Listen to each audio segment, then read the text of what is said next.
A story just broke on the Irish Times, and I needed to get it to you guys before they take it down. I will get the link to the exact story in the first pinned comment.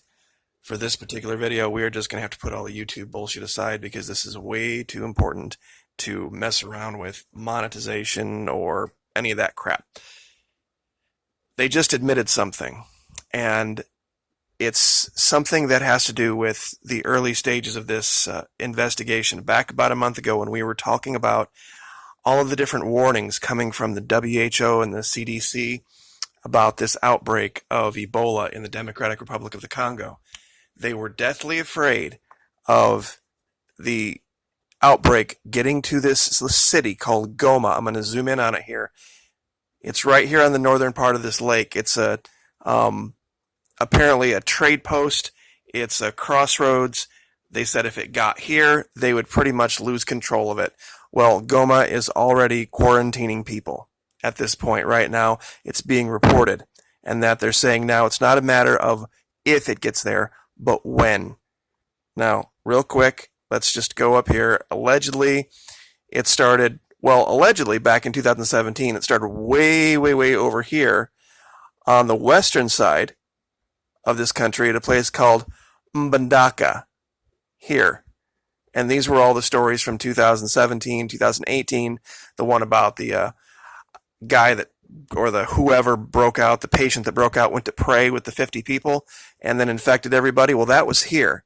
So that was 18. This year, all of the reporting has been from this side, over 1,000 miles away. This little place called, of course, the infamous Catholic parish of Mangina. This is where this all started, right here.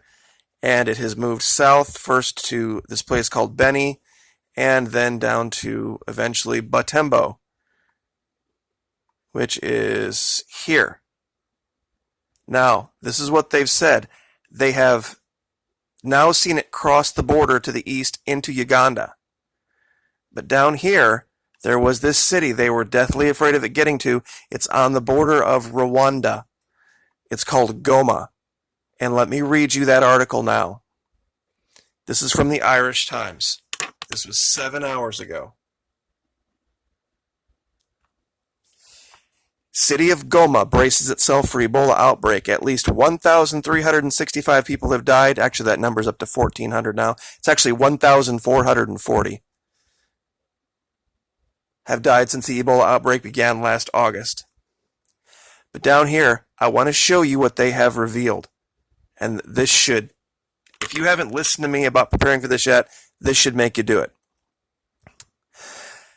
All right, I'm just going to read here about this young man that's in the hospital in Goma. He emerges surrounded by the orange fencing, of course, the snow fencing that makes, magical protection from Ebola, delineating an isolation area. The man stops to check his phone before a woman in full protective outfit, including a mask, goggles, and white Wellington boots, ushers him towards an examination room. The doctor, greeting the man, sits behind glass. A hygienist in a hazardous materials suit disinfects the ambulance with a chlorine spray as the man nervously takes in his new reality. For the next 2 days while he undergoes tests for Ebola, he'll be kept 3 feet away from anyone not wearing protection. After that, he will find out if he has been infected with a virus that only 1/3 of the victims survive. Okay, so the second largest outbreak here. There are no confirmed cases of Ebola in Goma yet. Some medics feel it is a matter of time, given the busy routes from the north. An average of 4 people a day are now quarantined in the city for displaying Ebola symptoms. Now, here's the reveal. Goma's Ebola Treatment Center has been open since February, before which the space was used for cholera patients. There are only 22 beds, 12 for suspected cases, while the other 10 for confirmed lie empty. The space is just 600 square meters. Those of you who are good at math, pay attention here. Though a new Ebola treatment center, which will be more than 16 times its size, is under construction. 16 times 600 square meters. Now, to put this into perspective for Americans, I've done the math. 600 square meters is 6,458 square feet. The new Ebola treatment center they think they're going to need is 16 times that size. That would make it 103,328 square feet.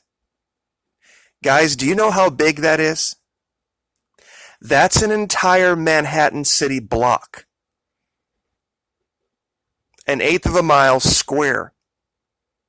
And this is in this little tiny town called Goma in Africa. Why would they need 100,000 square feet for an Ebola treatment center in some tiny little backwater in Africa if this was under control? I mean, Goma is not even in the top 50 biggest cities in Africa. But in this little tiny town, they are building a treatment center, an Ebola treatment center, 100,000 square feet. If that doesn't pretty much put the icing on the cake, I don't know what will. This is out of control. It is everywhere. It is in multiple nations. They are trying to do damage control as far as economies go. Anything you see about this where they're trying to downplay it, that's all they're doing. They have not explained how it got from Mbandaka over here to the eastern side. And to give you an idea of how big this country is, if right here on the eastern side, if this area, this Goma, was, let's say the East Coast, was Washington, D.C., this Mbandaka would be Lake Michigan. That's how far away these two are. And somehow a non-airborne virus made its way through all of this jungle, I mean the Congo jungle, to here in a year. And as far as that 1,440 dead number, it's right here. June 19, 2019. This is FaceToFaceAfrica.com.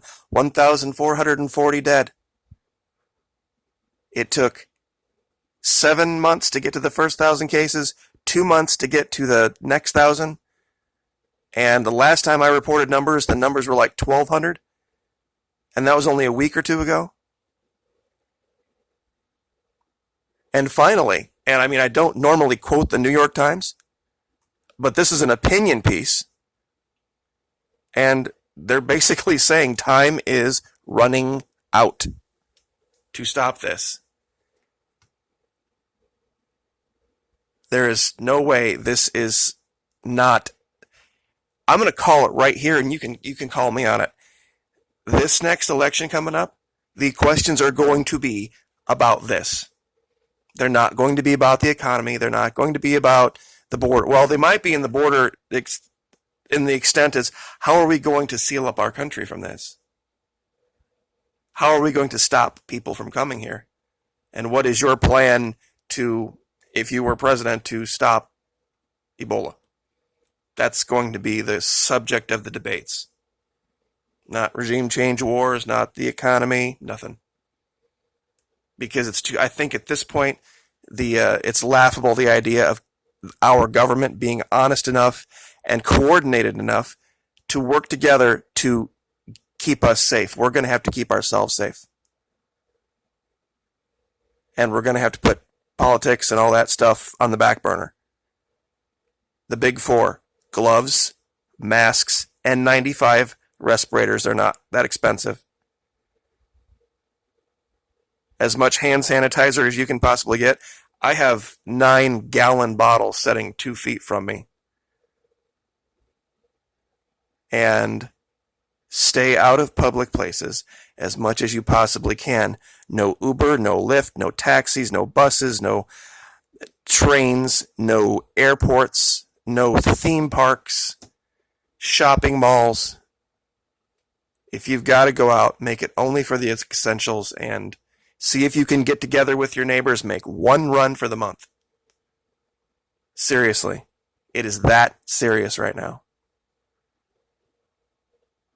And I guess I will leave it there. God bless all of you. I will pray for all of you. Pray for me.